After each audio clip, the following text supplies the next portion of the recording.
नमस्कार। SPT news में आपका स्वागत है। पेश है 30 मई शनिवार शाम 7:15 राजस्थान के विभिन्न शहरों की 15 बड़ी खबरें। सेना प्रमुख जनरल उपेंद्र द्विवेदी ने कहा कि ऑपरेशन सिंदूर अभी खत्म नहीं हुआ है। फिलहाल संघर्ष विराम जैसी स्थिति है। जरूरत पड़ी तो तीनों सेवाएं ऑपरेशन सिंदूर 2.0 की पूरी तरह तैयार है। आर्मी चीफ ने कहा कि ऑपरेशन सिंदूर ने एक बेंचमार्क सेट कर दिया है कि भारत किसी भी उकसावे पर कैसे जवाब देता है। कैडेट्स अपने करियर की शुरुआत से इस बेंचमार्क को बनाए रखें। आर्मी चीफ पुणे के खड़कवासला में शनिवार को राष्ट्रीय रक्षा अकादमी का 150वीं पासिंग आउट परेड में शामिल हुए। रिव्यूइंग ऑफिसर के तौर पर उन्होंने 355 कैडेट अफसरों की परेड सलामी ली। वेस्ट एशिया में बढ़ते तनाव को देखते हुए भारत सरकार ने अपनी ऊर्जा सुरक्षा को मजबूत करने के लिए कई महत्वपूर्ण कदम उठाए हैं। पेट्रोलियम और प्राकृतिक गैस मंत्रालय ने सरकारी तेल कंपनियों को आदेश दिया है कि वे भविष्य की किसी भी आपात स्थिति से निपटने के लिए कम से कम 30 दिनों का एलपीजी रिजर्व स्टॉक यानी बैकअप तैयार रखें, ताकि किसी भी आपातकालीन स्थिति में देश में गैस की किल्लत न हो। इसके साथ ही सरकार कच्चे तेल का भी अतिरिक्त स्टॉक बनाने पर काम कर रही है। वर्तमान में भारत में एलपीजी की दैनिक मांग लगभग 72,000 मीट्रिक टन है, जो पहले 80,000 मीट्रिक टन थी। घरेलू रिफाइनरियां प्रतिदिन 52,000 मीट्रिक टन एलपीजी का उत्पादन कर रही है। राजस्थान के 30 जिलों में आज आंधी बारिश का अलर्ट है। वेस्टर्न डिस्टर्बेंस के कारण श्रीगंगानगर, उदयपुर सहित कई जिलों में शनिवार सुबह से आंधी बारिश का दौर जारी है। बॉर्डर वाले जिले श्रीगंगानगर में सुबह करीब 11 बजे आई आंधी के कारण शहर में धूल छा गई। कई जगह रेत का बवंडर जैसा सीन नजर आया। बदलते मौसम के कारण लोगों को तेज गर्मी और लू से राहत मिली। सबसे ज्यादा बरसात झुंझुनू जिले के मलसीसर में हुई। यहाँ 43 मिलीमीटर पानी बरसा। सीबीएसई के लाखों छात्रों के लिए शुरू किया गया री इवैल्यूएशन पोर्टल अचानक चर्चा का विषय बन गया है। इस बार वजह रिजल्ट या री चेकिंग नहीं, बल्कि पोर्टल पर सामने आई एक बड़ी तकनीकी गड़बड़ी है। रिपोर्ट्स के मुताबिक पोर्टल के पेमेंट सिस्टम पर कथित तौर पर मैलिशियस अटैक हुआ है। इसके बाद करीब 50 छात्रों को सिस्टम तक अनधिकृत पहुंच मिल गई है। जानकारी के अनुसार जब छात्रों ने री इवैल्यूएशन के लिए आवेदन करना शुरू किया तो कुछ मामलों में फीस की रकम सामान्य से बिल्कुल अलग दिखाई देने लगी। किसी छात्र के सामने सिर्फ 1 रुपये फीस दिखी तो किसी के सामने यह रकम बढ़कर 67 से 68,000 रुपये तक पहुंच गई।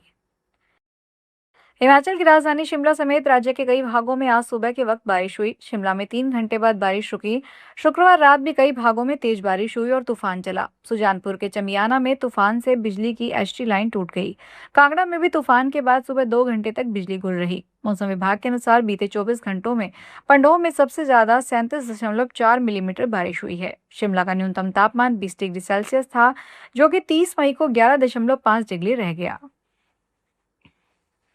कॉकरोच जनता पार्टी ने एक नया जमीनी अभियान शुरू किया है। पार्टी ने सार्वजनिक समस्याओं को उजागर करने और प्रशासन का ध्यान आकर्षित करने के उद्देश्य से कैंपेन चलाया।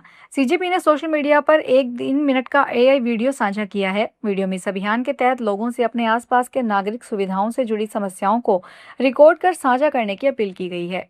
अभियान के तहत लोगों ने संबंधित वीडियो और तस्वीरों के साथ सहयोग अनुरोध भेजने या सोशल मीडिया पर टैग करने को कहा गया है।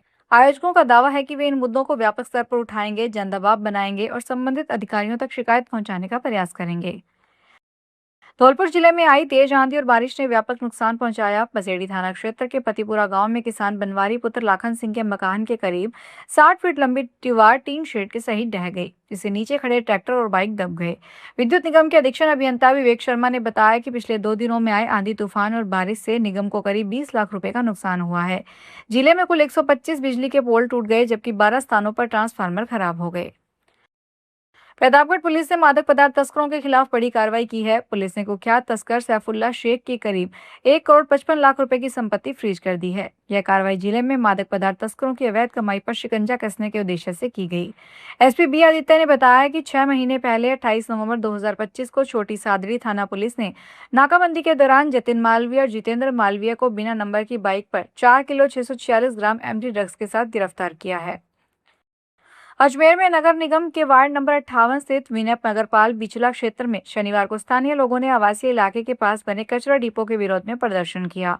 क्षेत्रवासियों ने आरोप लगाया कि पिछले करीब 3 साल से कॉलोनी के लोगों को कचरे के ढेर, दुर्गंध, मच्छरों, आवारा कुत्तों और बीमारियों की समस्या का सामना करना पड़ रहा है, लेकिन नगर निगम द्वारा कोई स्थायी समाधान नहीं किया जा रहा। प्रदर्शन के दौरान लोगों ने कहा कि प्रधानमंत्री नरेंद्र मोदी के स्वच्छ भारत अभियान के दावों के विपरीत उनके क्षेत्र में घरों के ठीक पीछे कचरा डिपो बना दिया गया है।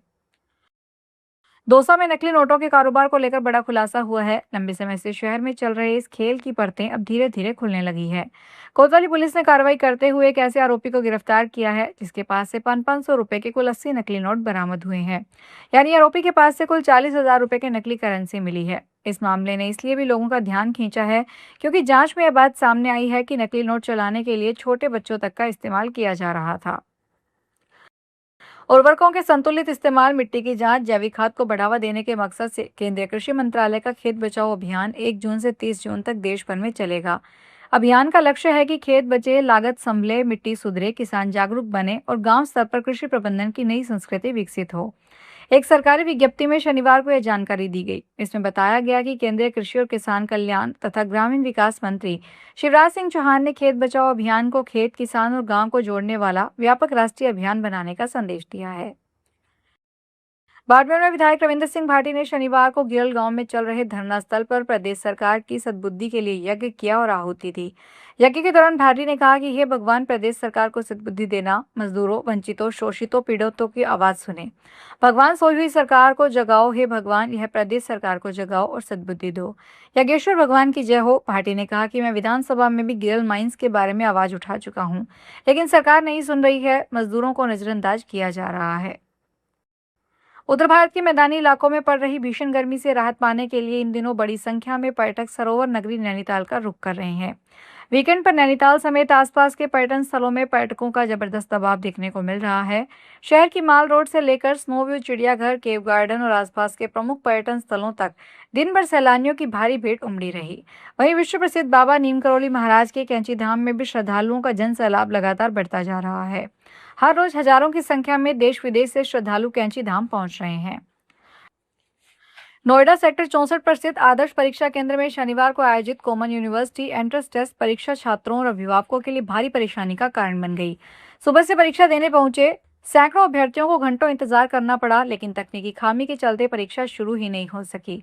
आखिरकार परीक्षा रद्द होने की घोषणा के बाद छात्रों का गुस्सा फूट पड़ा और उन्होंने केंद्र के बाहर धरना प्रदर्शन करते हुए एनटीए के खिलाफ जमकर नारेबाजी की। सवाईमाधोपुर में गुर्जर समाज के लोगों ने शनिवार दोपहर करीब 1:15 बजे कर्नल किरोड़ी सिंह बैंसला, शहीद राधेश्याम और शहीद कन्हैया लाल की मूर्तियों का अनावरण कर दिया। कर्नल किरोड़ी सिंह बैंसला के बेटे विजय सिंह बैंसला दोपहर करीब 1 बजे कुशालीपुरा स्थित शहीद स्मारक पहुंचे। इसके बाद शहीदों के परिजनों और समाज के लोगों की मौजूदगी में वैदिक मंत्रोच्चार के साथ विधि विधान से अनावरण कार्यक्रम संपन्न हुआ। किसी भी तरह की अप्रिय स्थिति से निपटने के लिए सवाईमाधोपुर, करौली और दौसा जिलों से करीब 1,000 पुलिस कर्मियों का अतिरिक्त जाब्ता तैनात किया गया है। फिलहाल इस बुलेटिन में इतना ही। फिर हाजिर होंगे बड़ी खबरों के साथ।